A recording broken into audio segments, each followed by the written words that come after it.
Well, good afternoon. It's 25th of August, 2022, and just after 3 o'clock. Not a bad day for August, but I'll tell you, probably you're looking at this view and thinking, this is exactly the same as it was every other day. That same westerly wind, that same birch tree, and the same pass through to Logie Almond. I was thinking about Trill. Do anyone know what Trill is? Well, it's something that people don't actually have nowadays. I've never seen anybody, but a budgie. I think the posh name is a budgerigar. And all my relatives, we had a budgie. My grannies both had budgies. My great auntie had a budgie. Everybody I knew had a budgie. You know, sat in the cage all day long. Sometimes I got out for a little fly about. Sometimes I try to escape out the open window. But generally, the bird just sat in the cage all day, speaking to itself. I used to speak to it as a young boy, and grew very fond of the budgie. It used to sit on top of my head and on my shoulder and stuff, and chat away when it was allowed out the cage. And I think as a result of that, I've always been quite keen on bird life, you know, garden birds who come and eat food out of my hand. And it's the truth, because my granny taught me how to feed the birds.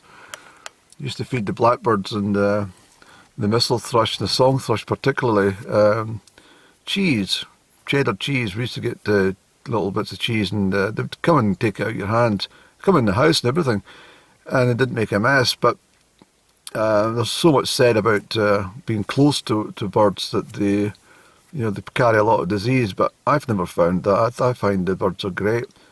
In fact, I find birds very spiritual, and I suppose that's why I'm drawn to them as well. I mean, apart from the odd vehicle collision, or maybe a bird of prey, or maybe a bird flying into a window. Apart from that, you don't actually see birds dead. You don't see any birds dead from old age, or you don't see any really, you might get a young chick fall at the nest, or you might get, as I say, birds that have been injured. But you never see any birds of old age. So I think they're very spiritual beings.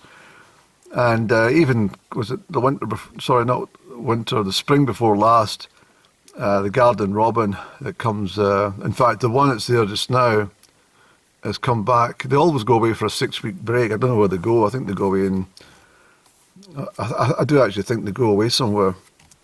Not the woods, but somewhere in another parallel universe. And I think they talk to other birds. And then they make the return and come back to the garden. But this is the robin that flew in my house recently, but it's back in the garden anyway. But its mother, the spring before last, was coming every day and taking oatmeal and cheese out of my hand, and it was quite a nice feeling, actually, having a little robin sitting on top of the palm of your hand, just at peace. But anyway, I wasn't going to talk about garden birds. I wasn't even going to talk about budgies. What I was going to talk about is Trill. And Trill was something you gave to budgies to eat. It's budgie seed, that's what it is. But I don't know if they still manufacture it. I've not seen Trill in any shops, so I must make investigations to find out if the pet shop or even the supermarket actually stock Trill. But the reason I mention Trill is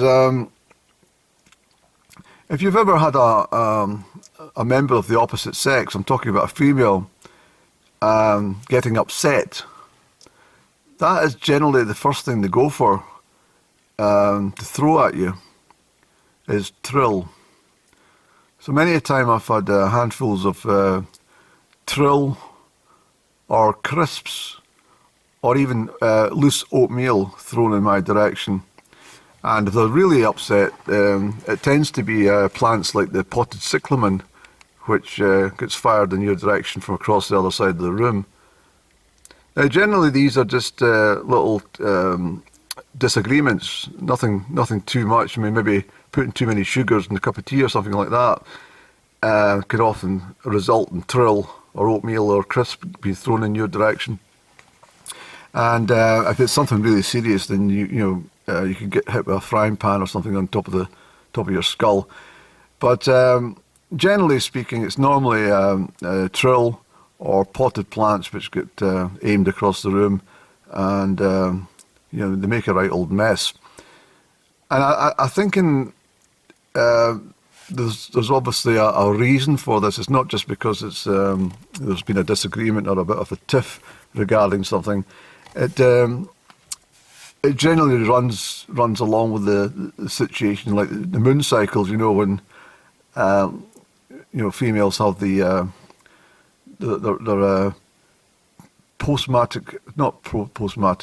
pre-menstrual tension, PMT, I think there was a terminology. And generally at that point in time, that was the time of the month when they could be quite irate and easily upset about the slightest thing. Now, one of my partners, one of the remedies, believe it or not, for this PMT was laying a McVitie's digestive biscuit, just the plain one, not the chocolate one, digestive biscuit on top of her stomach as she lay flat. And this was of a certain amount of therapy. And then she would ask to be hit with a mallet, and but not hard, but just a tap on top of the biscuit. It was a very odd situation, very odd behaviour, but apparently it worked. And so if you're ever looking for a remedy for your premenstrual tension, then try a digestive biscuit laid flat on your stomach, and get somebody to wallop you with a mallet, a wooden mallet, very gently on top of the biscuit. You will have a lot of crumbs, right enough, but that's just the way it goes. But yeah, Trill, oatmeal. What else would be thrown? Well, I'll tell you what, I wrote a poem about this kind of behaviour, and from a book which was published, it's actually published 10 and a half years ago. But this one, it's called Beverage Woes, so it's not quite on the line of PMT, but it certainly could be created because of that particular issue on a monthly basis. So it's called Beverage Woes. It's actually on page 37. And what I say is she likes a cup of coffee, she likes a cup of tea, but if I give her Horlicks, she throws it over me. She likes a glass of red wine, she likes a G&T, but if I give her Bacardi, she throws it over me. She likes a glass of vodka, she likes occasional rum, but if I offer whiskey, she kicks me up the bum. Now she's teetotal, thank fuck. But that's the kind of thing, if you've had a long-suffering male with a partner who has these kind of deranged periods once a month, then it's not their fault. It's something to do with their, the biology of a female. So you've got to show some sympathy in their direction. If they're like that every single day of the month, then just get rid of them, get shot of them altogether. You don't want that in your life. Somebody that's always moaning and fusty face and crabbit, and crabbit's a good Scottish word for it. But or poker face. I don't like poker face people. Always bitter and deep and angry. It's never good. Get rid of them kind of people in your life, because you'll end up with wrinkles on your forehead.